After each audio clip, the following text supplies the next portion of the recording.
자, 오늘은 너희는 그의 말을 들으라 라는 제목을 가지고 함께 말씀 나누겠습니다. 오늘 우리가 함께 나누는 말씀은 일명 변화산 사건이라고 불리는 내용입니다.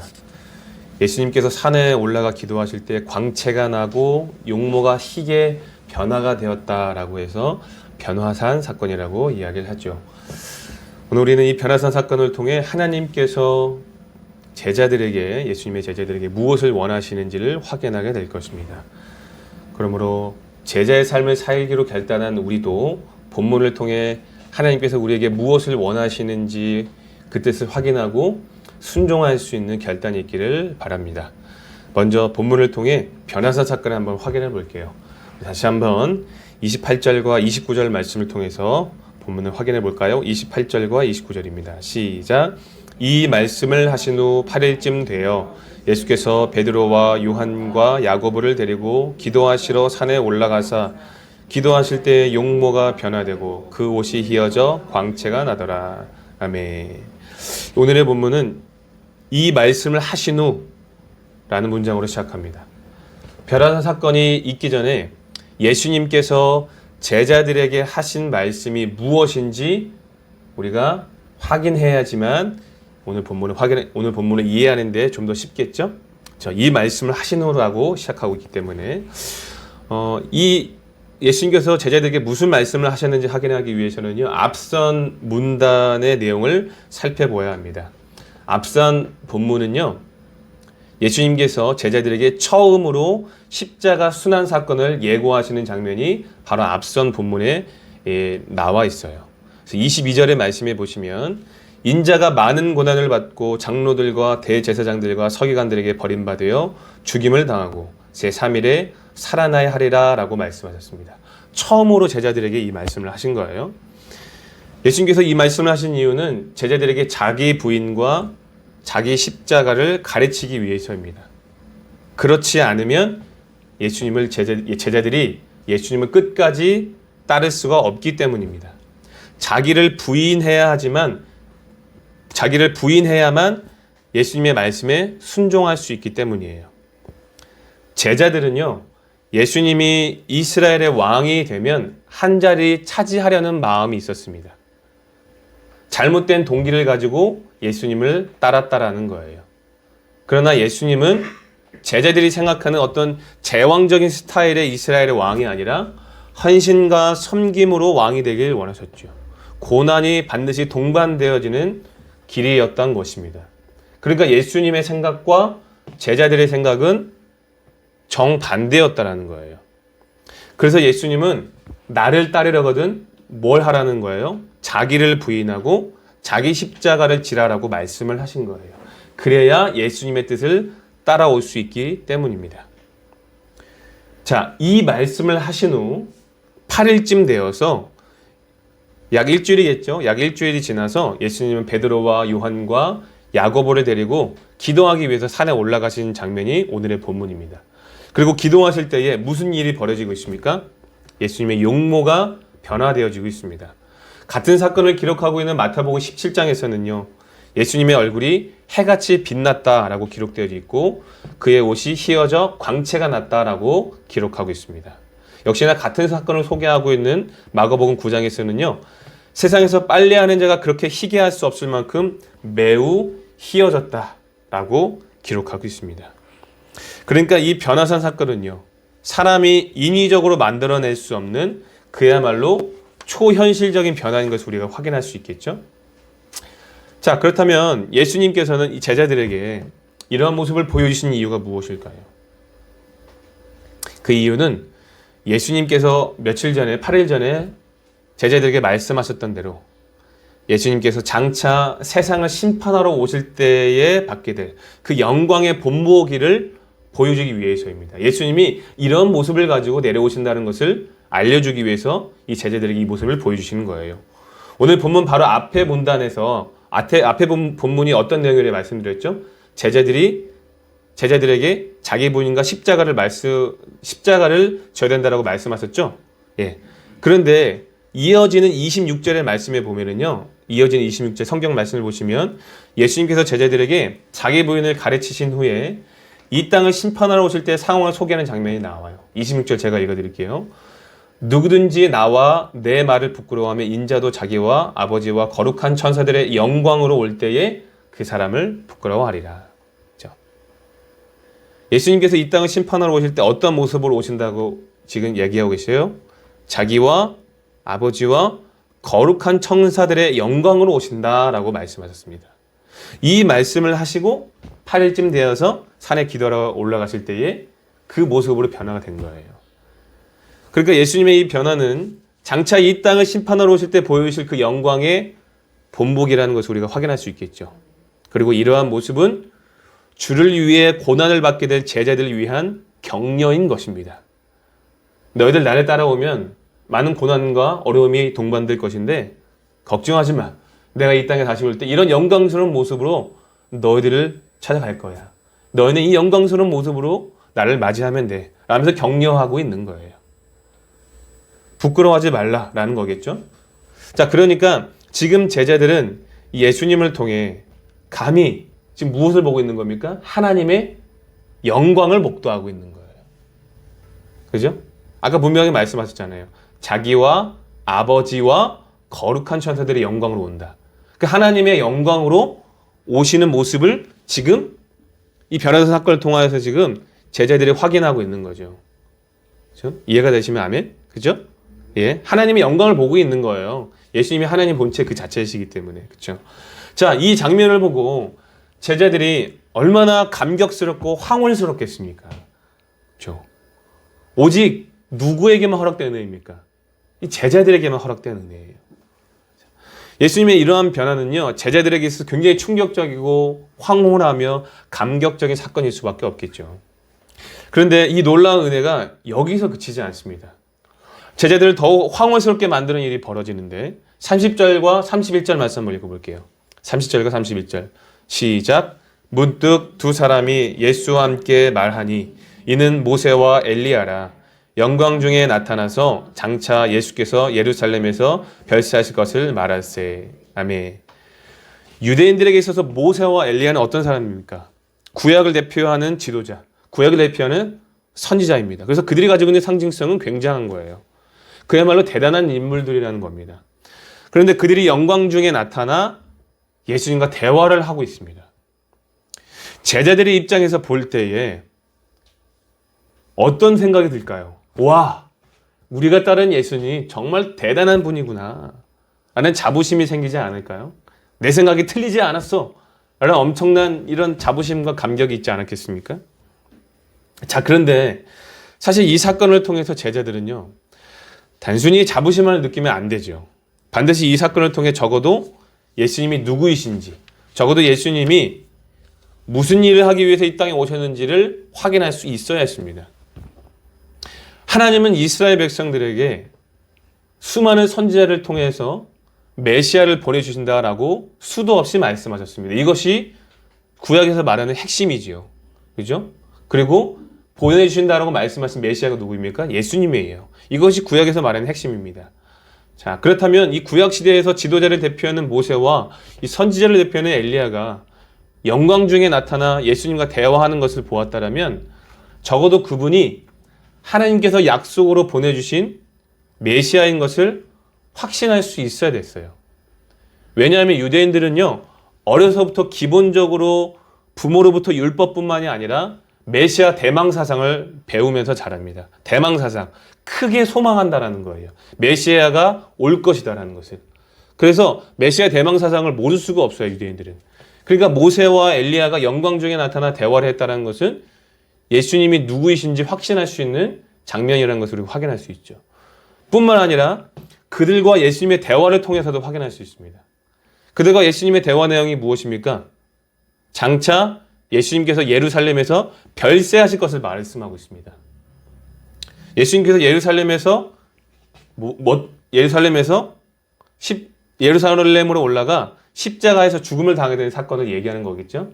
예, 죽음을 의미하는 겁니다. 별세. 그런데 여기서 사용된 별세라는 단어는요, 헬라어로 엑소도스라는 단어가 사용되었습니다.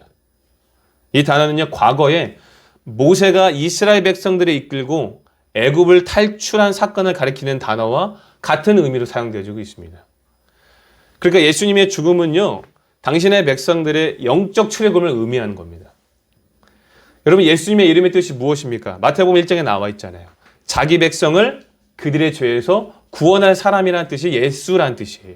그러니까 죄의 종로로 타던 자기 백성들을 구원하기 위해서 이 죽음이라는 자기 희생을 통해서 그 사명을 완수하신 것입니다. 그래서 예수님의 죽음이 하나님의 백성들에게는 영적 출애굽이다라고 얘기하는 거예요. 그 별세라는 단어가 엑소더스라는 뜻이죠. 출애굽이라는 뜻이에요. 그러므로 제자들은요, 이 사건을 통해 예수님이 하나님께서 보내신 메시아인 것을 확인함과 동시에 이 땅을 구원할 세상의 빛으로 오셨다는 사실을 확신해야만 했습니다.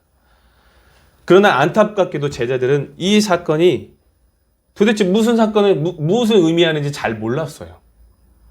33절 말씀 한번 읽어볼까요? 33절입니다. 시작. 두 사람이 떠날 때에 베드로가 예수께 여짜오되 주여 우리 여기 있는 것이 좋사오니 우리가 초막 셋을 짓되 하나는 주를 위하여 하나는 모세를 위하여 하나는 엘리야를 위하여 하사이다 하되 자기가 하는 말을 자기도 알지 못하더라. 아멘. 예수님은 분명 8일 전에 십자가 순환 사건을 제자들에게 예고하셨습니다. 오늘의 사건을 통해서도 예수님은 예루살렘에서 별세, 죽음을 당하실 것이라는 것을 말씀하셨어요. 그것이 예수님이 이 땅 가운데 오신 목적입니다. 그러나 베드로는 뭐라고 고백하고 있습니까? 여기 있는 것이 좋다라고 고백합니다. 심지어 초막까지 지을 생각을 하고 있어요. 초막을 짓는다는 것은 무엇을 의미합니까? 내려가고 싶지 않다는 거겠죠. 지금 그의 눈앞에 놓여진 상황이 아무나 볼 수 있는 흔한 광경이 아니잖아요. 그래서 베드로의 입장에서는요, 이 시간이 지나가지 않기를 바랬던 것 같아요. 계속 머물고 있고 싶었던 것 같습니다. 그러나 그럼에도 불구하고 내려가야죠. 왜 그렇습니까? 그것이 하나님의 뜻이기 때문입니다. 내려가서, 산 아래로 내려가서 예루살렘으로 올라가야지만, 그래야지만 십자가 사건이 완수가 되는 거예요. 베드로는 불과 일주일 전에 예수님의 뜻을 막아선 이유로 어떤 소리까지 들었습니까? 사탄이라는 말까지 들어서 혼났습니다. 예수님께. 그렇죠? 꾸중을 들었죠. 예수님께서 십자가 순환 사건을 처음으로 예고하실 때 베드로가 어떻게 얘기했습니까? 내가 그렇게 되지 않도록 막겠다 라고 했던 이 베드로의 자아가 여전히 꺾이지 않은 것을 확인할 수 있습니다. 분명히 일주일 전에 베드로에게 말씀하셨는데, 제자들에게 말씀하셨는데 베드로는 여전히 예수님의 뜻을 막아서고 있는 거예요. 여기 있는 것이 좋사오니. 근데 문제는 뭐냐면 베드로는 자기가 하는 말을 자기가 인식조차 못할 정도의 상태입니다. 그렇죠? 33절 마지막 부분 보세요. 자기가 하는 말을 자기도 알지 못한다라고 나와 있잖아요. 그렇죠? 이 말은요, 베드로가 현재 상황을 인식하지 못해서 하는 말일 수도 있겠지만 이 사건이 가지고 있는 중요성을 깨닫지 못한 것이기 때문이기도 합니다. 지금 예수님이 보여주신 이 변화산 사건이 어떤 중요성을 가지고 있는지 잘 모르기 때문에 이 말을 하고 있는 거죠. 왜 그랬을까요? 잘 깨닫지 못했다라는 거예요. 자기가 도대체 무슨 말을 하고 있는지도 모를 정도로. 왜 그랬을까요? 32절 보시면 베드로와 및 함께 있는 자들이 깊이 졸다가 온전히 깨어나 예수의 영광과 함께 선 두 사람을 보더니. 자, 베드로와 제자들이 지금 이 예수님의 이 상황을 발견하게 된 시점이 언제입니까? 깊이 졸다가 깨어난 상태에서 보게 됩니다. 우리 성도님들도 설교 시간에 졸다가 깨면 목사님들이 무슨 말 하시는지 잘 아시나요? 잘 아세요? 모르세요? 예배 시간에 한 번도 안 졸아보셨어요? 네? 저만 졸아봤나 봐요. 네? 다들 한 번씩 졸아본 경험이 있으실 거예요. 졸다가 깨면 목사님이 하는 말을 듣는데 알 수도 있지만 사실 우리가 신앙생활을 오래 해왔기 때문에 익히 들어서 아는 내용이라서 어렴풋하게 아는 것이지 사실 우리가 온전하게 깨닫지는 못하잖아요. 도대체 무슨 말을 하는지. 제자들도 그랬던 것 같습니다.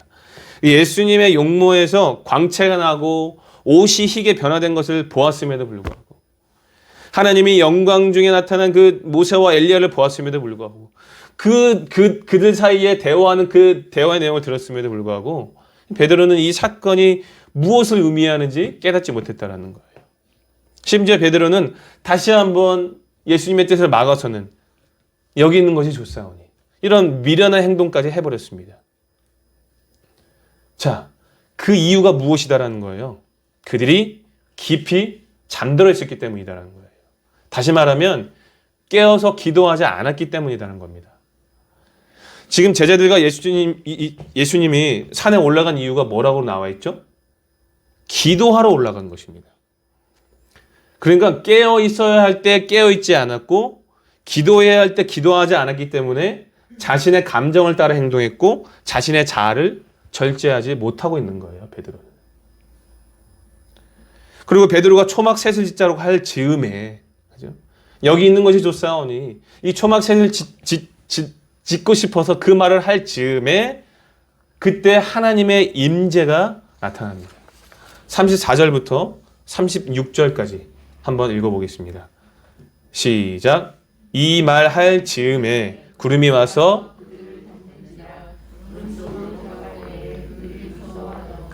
구름 속에서 소리가 나서 이르되 이는 나의 아들 곧 택함을 받은 자니 너희는 그의 말을 들으라 하고 소리가 그침에 오직 예수만 보이더라. 제자들이 잠잠하여 그 본 것을 무엇이든지 그때에는 아무에게도 이르지 아니하니라. 아멘. 제가 굳이 설명드리지 않아도 구름이 와서 그들을 덮었다는 것이 무엇을 의미하는지 잘 알고 계실 거예요. 출애굽기에 기록된 말씀을 보면 하나님은 성전과 성막에 임재하실 때에 구름으로 뒤덮었죠. 그러니까 지금 본문에 기록된 상황도 역시나 하나님의 임재를 상징합니다. 그래서 제자들이 구름 속으로 들어갈 때 두려움을 느꼈겠죠. 하나님의 임재 앞에 두려워하지 않을 사람이 누가 있겠습니까? 그렇죠. 출애굽기 20장을 보면 하나님의 이스라엘 백성들과 언약을 맺을 때에 성결하게 준비하라고 말씀하셨습니다. 하나님은 선 그 자체이시기 때문에 죄악에 물든 우리는요, 그분의 임재 앞에 두려워 떨 수밖에 없는 거겠죠. 이처럼 하나님의 임재로 인하여 두려워 떠는 제자들에게 하나님이 지금 뭐라고 말씀하십니까? 이는 나의 아들 곧 택함을 받은 자니 너희는 그의 말을 들으라. 이 말씀을 언제 하셨다라고요?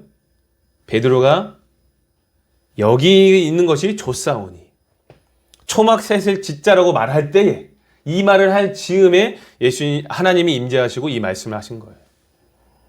너희는 그의 말을 들으라.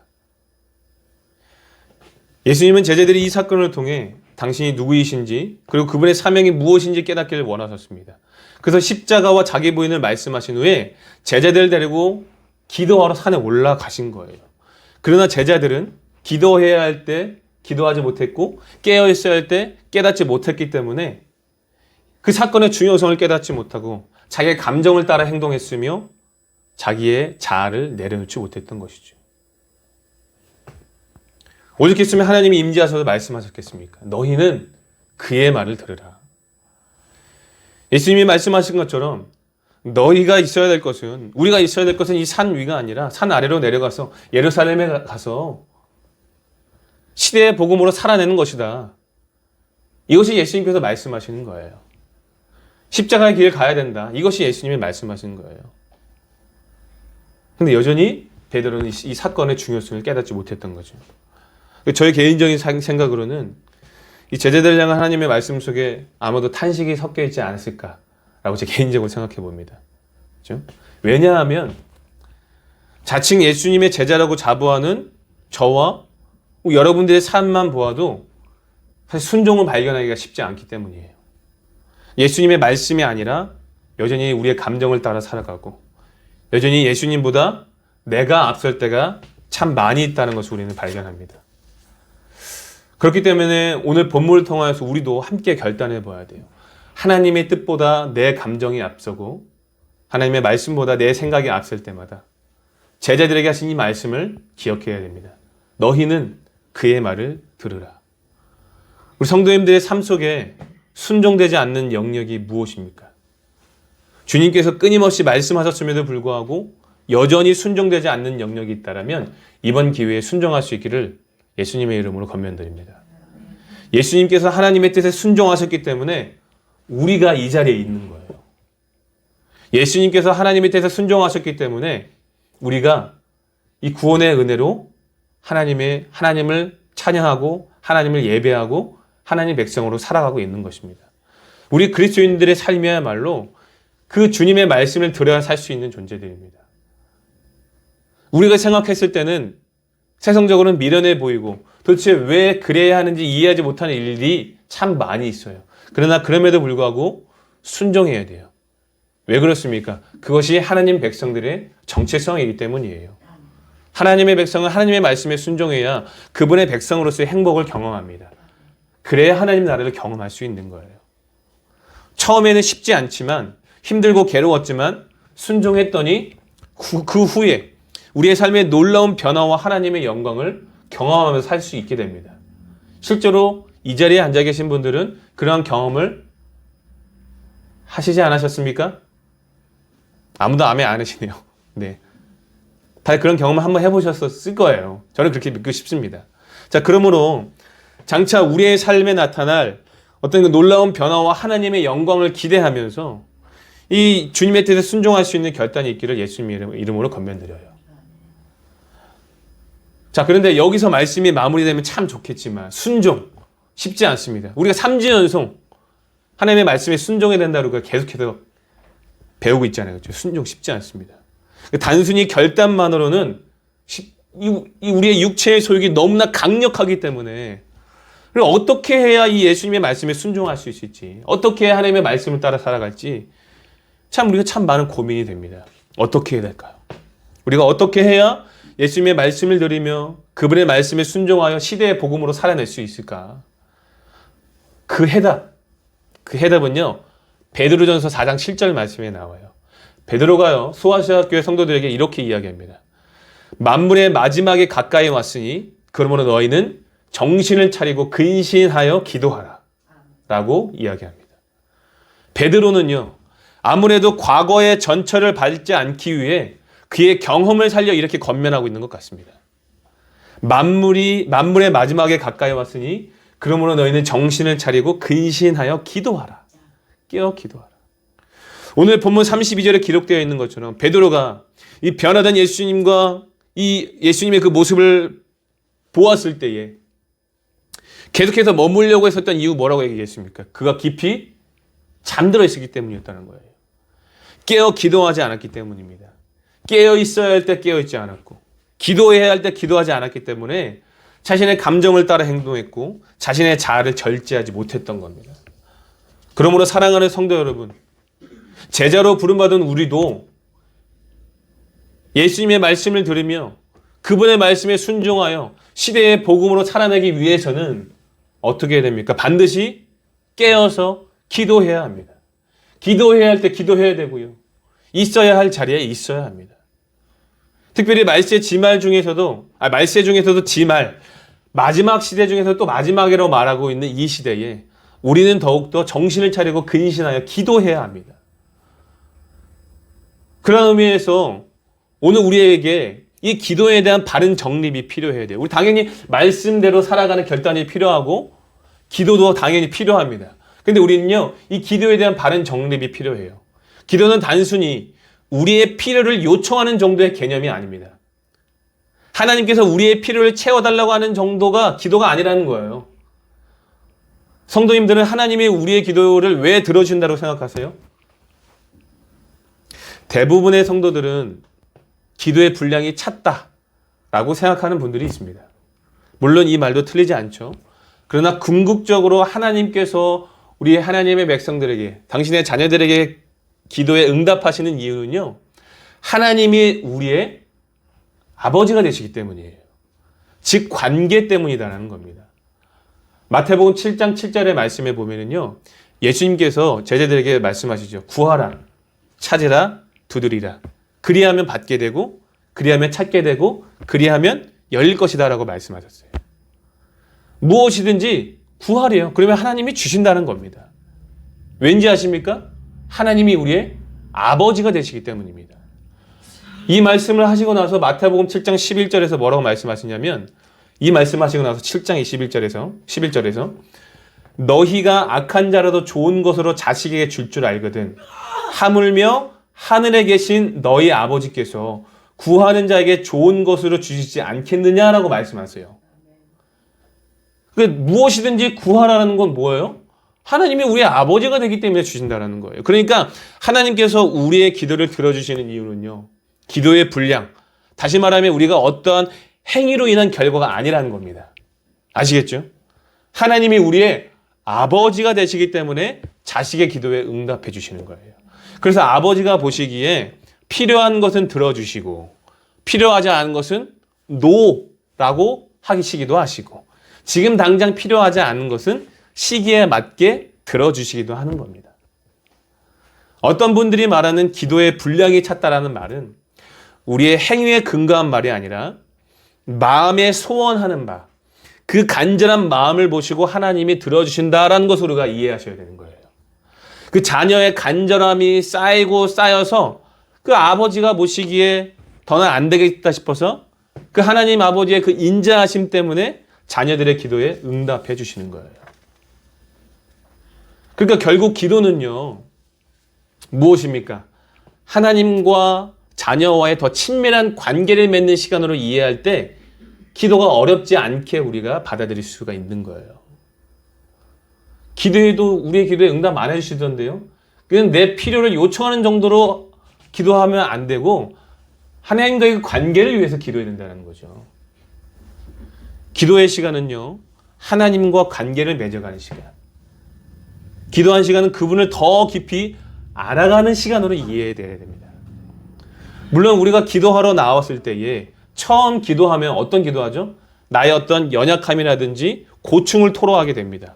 그런데 우리가 기도를 하게 되다 보면 성령님의 인도를 따라서 하나님이 왜 우리에게 이런 어려움을 주셨는지, 왜 우리에게 이런 상황을 주셨는지를 깨닫게 하시고 평안 가운데 돌아가게 하십니다. 처음에는 굉장히 괴로웠지만 기도하고 돌아가면 어때요? 사실 그 사건이 해결되지도 않았지만 평안함을 주셔서 우리가 편안함 가운데 돌아가게 돼요. 우리 성도님들 중에 어떤 심각한 기도 제목이 있어서 기도하러 나왔는데 그 자리에 그 자리에서 그 즉시 문제 해결을 받고 돌아가신 분이 있나요? 사실 있어요, 없어요? 거의 없죠. 특별한 경우 빼고는. 처음에는 이 사건이 굉장히 힘들었는데 기도하다 보니까 하나님이 이 사건을 왜 주셨는지에 대한 깨달음과 동시에 하나님을 더 신뢰하는 믿음이 생기기 시작하는 거예요. 그러한 시간들이 많아지면 많아질수록 신뢰 관계가 깊어지는 겁니다. 우리의 마음이 하나님을 신뢰할 수 있는 시간들이 쌓이는 거예요. 내가 왜 염려하지? 라는 거죠. 염려하지 말고 감사함으로 구하라라고 말하잖아요. 빌립보서 말씀에 사도 바울이. 왜요? 왜 그렇습니까? 그러면 우리의 마음을 하나님의 평안으로 지켜주시기 때문에. 여러분, 무슨 말입니까? 상황과 환경을 바꿔준다는 게 아니에요. 우리의 마음 가운데 평안을 주셔서 환경과 상황을 어떠함을 뛰어넘을 수 있는 믿음의 사람으로 살아가게 하신다는 거예요. 물론 문제도 해결해 주시겠죠. 그러니까 기도는요, 결국에는 뭐다라는 거예요? 자녀가 하나님 아버지와의 관계 안에서 형성되어지는 은혜의 시간들이라는 겁니다. 그 신뢰 관계가 쌓여야, 내 기도에 응답해 주지 않아도 시험에 들지 않을 수 있습니다. 아버지와의 그 관계에 집중해야 내 뜻대로 부르짖지 않게 되는 거예요. 그래야 베드로와 같은 실수에서 벗어날 수 있는 거죠. 예수님은 기도가 생활이셨죠.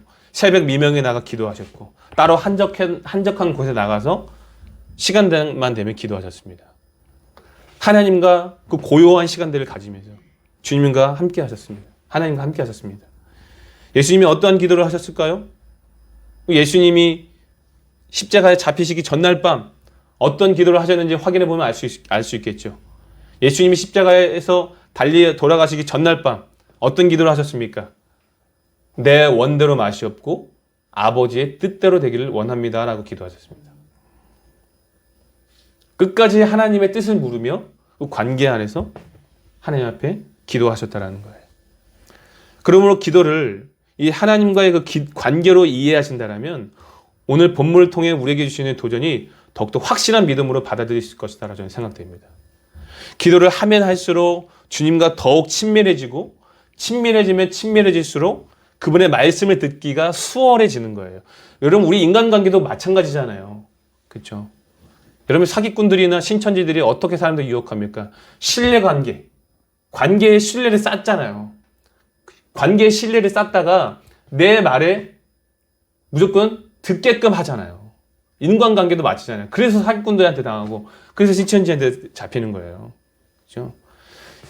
그런데 문제는 우리 그리스도인들이 하나님과의 그 관계가 끈끈하지 않은 것 같아서 좀 안타깝습니다.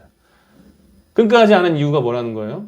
근신하여 깨어 기도하지 않기 때문이라는 거예요. 그 친밀함을 계속해서 유지할 수 있어야 돼요. 그래야 하나님의 말씀을 따를 수가 있고 힘들고 어려워도 그 말씀을 따라 살아갈 수 있는 순종이 시작될 수 있는 거예요. 그러면 사랑하는 성도 여러분, 깨어 기도하시기 바랍니다. 주님과의 관계에 더욱 집중하시기 바라요. 마지막에 다가올수록 더욱 그리할 수 있는 도전이 우리의 삶에 있기를 축복합니다. 이제 말씀을 정리할게요. 사랑하는 성도 여러분, 지금 성도님들은 깨어 있으십니까? 혹시나 영적으로 깊이 잠들어 있어서 하나님의 음성을 듣지도 못하고 반응하지도 못하는 것은 아닙니까? 영적 무관심도 죄입니다. 하나님의 뜻에 관심도 없이 자신의 감정을 따라 사는 것이 죄가 아니고 무엇이겠습니까? 이런 말이 있죠. 사람은 생각하지 않으면 사는 대로 생각한다. 생각하는 대로 살아야 되는데 사는 대로 생각한다는 거예요. 무슨 말이에요? 본능에 따라 감정을 따라 산다는 말입니다. 이런 삶이 짐승과 무엇이 다르겠습니까? 생각하지 않고 하나님의 뜻에 무관심하면 본능과 정욕에 충실할수록 죄에 깊이 빠져지게 되는 겁니다. 그러면 당연히 순종이 되겠습니까? 안 되겠습니까? 안 되는 거예요. 그러므로 사랑하는 성도 여러분, 깊은 영적 잠에서 깨어나시기 바랍니다. 깨어 기도하시기 바랍니다. 참고로 우리 금요기도회 지난주부터 시작되었는데 일단은 4명에서 시작하고 있습니다. 네, 4명에서 시작하고 있는데 이 자리가 꽉 차게 될 줄로 믿습니다. 오늘 본문을 통해서 우리 도전받은 우리 성도님들 깨어서 기도하시고 또 그래야 그분의 말씀을 듣고 그 말씀을 따라 살아갈 수 있다는 것을 깨달을 수 있기를 바랍니다. 우리가 그렇게 이 예수님의 말씀대로 살기만 한다면 자연스럽게 사명도 감당하게 되고 자연스럽게 우리의 삶이 하나님께 영광이 되어지며 이 시대의 복음으로 살아가게 되게 될 줄을 믿습니다. 부디 깨어 기도함으로 주의 말씀을 따라 사는 시대의 복음이 될 수 있기를 예수님의 이름으로 축복합니다.